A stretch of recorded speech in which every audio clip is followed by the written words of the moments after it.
flowers, especially Jaxson Dart, who had a night to remember. He became the youngest quarterback to defeat a defending Super Bowl champion, throwing for 1 touchdown and 195 yards while also rushing in a score. Okay, Ruff, let's go. RC, just the beginning, surely. We're just scratching the surface here with Jaxson Dart. But how high do you think his ceiling is? Jaxson Dart's ceiling is extremely high because he got Riz, right? Ooh. And that's what the young folks say. That is because what the kids say. when you look at this team, their level of belief is different in Jaxson Dart. When you see the sideline mic'd up moment of Brian Daboll during his first game against the Chargers, and he said, that's our bleeping guy. They believe in Jaxson Dart, and he's added something to this team, to me, that goes above the X's and O's. He's added attitude, he's added hope, he's added belief on top of play. Listen, that's still the defending and reigning Super Bowl champions on the other sideline. That's still a team that coming into this game was 4-1. He had no fear. He threw the football without Malik Neighbors. He threw the football without having people on the outside who we would call stalwarts at the wide receiver position, and he continued to execute. And on top of that, he showed the toughness. This is a guy that gets banged up. He goes into the tent, and as much as his coach was running to the tent to get him out of it, he was imploring doctors to allow him to get back on the field as well. Jaxson Dart is going to be the quarterback of the New York Giants for the next decade and a half, and they're going to win a ton of football games, and a ton of people are going to enjoy watching them play because of the way he approaches the game. You know what? I agree with you, RC. His ceiling is incredibly high. And listen, we know, there's quarterbacks out there that can throw the football. There's quarterbacks out there who can run the football. He's shown an ability to do both. He's the second leader rusher on the team behind Scatterbull with 167 yards rushing, okay? So that's important. You see the way he juked Zach Barn last night to run for that first touchdown. I mean, the brother's got wheels on him. So I think that's incredibly helpful because he's mobile. And you also have to take into consideration, it's incredibly appreciated if you're a New York Giant fan base, because for years, even though he was a two-time Super Bowl champion, you saw your starting quarterback be relatively immobile in Eli Manning. That's not the case with Jaxson Dart. He can beat you with his legs as well as with his arms. And then he's got that swag about him that New Yorkers gravitate to. I can tell you that because you don't see it too often. I mean, it's a miracle with the way the Giants have been as of late. And don't get me started on the New York Jets. So to see somebody like him in Big Blue do the kind of things that he's done while showing the level of toughness and the swag that he has, I mean, you just can't say that enough. But let's not also, I know the questions about Jaxson Dart. Let me give some love to Scatterbull because this brother's a rough rider, make no mistake about it. My only issue with him are those backflips. I'm talking about football here. You know what I'm saying? I'm just talking about, we're talking, I'm just saying, when you're doing the backflips, anything. I mean, in football, you can get hurt over anything, for crying out loud. As the cam goes, I wish I didn't see the backflip, but that's about it.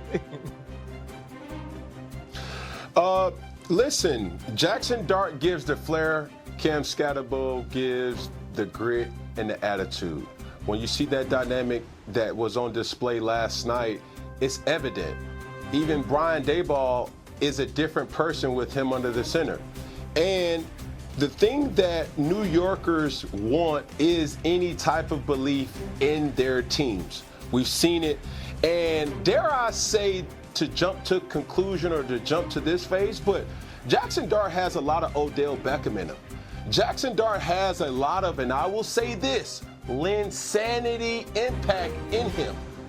Guys, when you look at the stadium when he scores and when he makes plays and you hear the eruption, one of the fans was thanking God when he was coming back in. But that's also the thing that concerns me the most about Jaxson Dart. There's been more games where he has gotten hurt, even going back to the preseason where he was taken out. And we're only in your second game.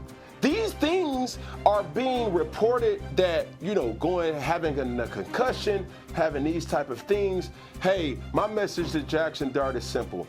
Bro, you're the biggest asset to the New York Giants franchise. Act like it, play like it, and think like it. So by doing that, that's not to say you have to be conservative. I'm just saying, bro, when you're running and trying to make a play, just stay cautious of your surroundings. taking unnecessary hits is not necessarily the plan. And some would say, Cam, wasn't you the same person that was bowling over defenders? Yeah, but I always was the hammer and not the nail. So if you're going into a situation where you do not have anything else to give, get down. Thank you so much for tuning into that statement. I can see it right now. Every Instagram analyst going to be talking about this, putting up Cam Newton runs and be like, he didn't get down right there. He didn't get down right there. And that's going to be 99% of them because he was also bigger than everybody that was trying to tackle him. I think the thing for Jaxson Dart is you've proved enough, right? We know that you're tough. We know that you'll run the football. Now, you don't change that part of your game because that part of your game makes you special, but you do have to be smart. And I think the most telling sound of the game last night wasn't necessarily for me when Jaxson Dart came back into the game. It was the boos when Russell Wilson was on the field. They learned to do, or what they feel from Jaxson Dart isn't perfect play, right? It's grit. It's toughness, it's want to, it's will. That's what they want to see at the quarterback position. Sliding won't change that. But it's the same thing you got in Cam Scatterbo. I watched Cam Scatterbo in college at Arizona State in first person. I watched him play quarterback. I watched him play running back. I watched him punt the football. And wasn't nobody else out there for Kenny Dillingham's offense. This dude is made to win. And he's also a kind, giving human. After the game, I would hang out, talk to his parents. He would come out, and his mom would give him a plastic bag of candy. He would take that plastic bag of candy, and while he ate that plastic bag of candy, he would not take a shower before he came out. He would stick it in his pants. And I appreciated him. He pulled him out his pants, and he goes, RC, do you want a candy? Hell no. What makes you think I'd eat your crotch candy? But what I'm saying is this. The dude is all dog, all boy, and an absolute I didn't know where we were going with that candy story. To be honest. That's very nasty. It's my Cam Scatterbo story. That is extreme. He offered it. Out of all the stories, I thought you were going to say he was giving out the candy to kids. What? That's right. I mean, Ryan Terry, Why would you even tell that? Yes, he did. He has a giving spirit. Why would you even tell that? I mean, that was just No. Since we holding everybody accountable, and we've been guilty of telling Stephen A. that he's known to give backhand compliments, and I don't mean to be disrespectful, but you about to say something disrespectful. You just literally gave us a story that had nothing to do with nothing, and it was basically highlighting how Cam Scatterbo takes shower pills after the game. He took a shower afterwards. No. He took a shower afterwards. No, he wanted to see his shower pill, family. bro. He wanted to see his parents, man. That's cool. Yo, bro. That's cool. He don't even need to be eating that after that, let alone offering it to somebody else. That's just nasty. That's just nasty. Thank God he could play. Thank God he could play, and he got a great personality. That's a nasty-ass story you just told about Cam Scatterbo on national television. Let's He was move on. trolling you, offering you a candy. That's crazy talk. Thank God he could play like that. I agree. Oh, my God. My eyes Never watering. again. That is not where I thought we were going. Could not have predicted that in my wildest dreams. Okay, on the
Bye.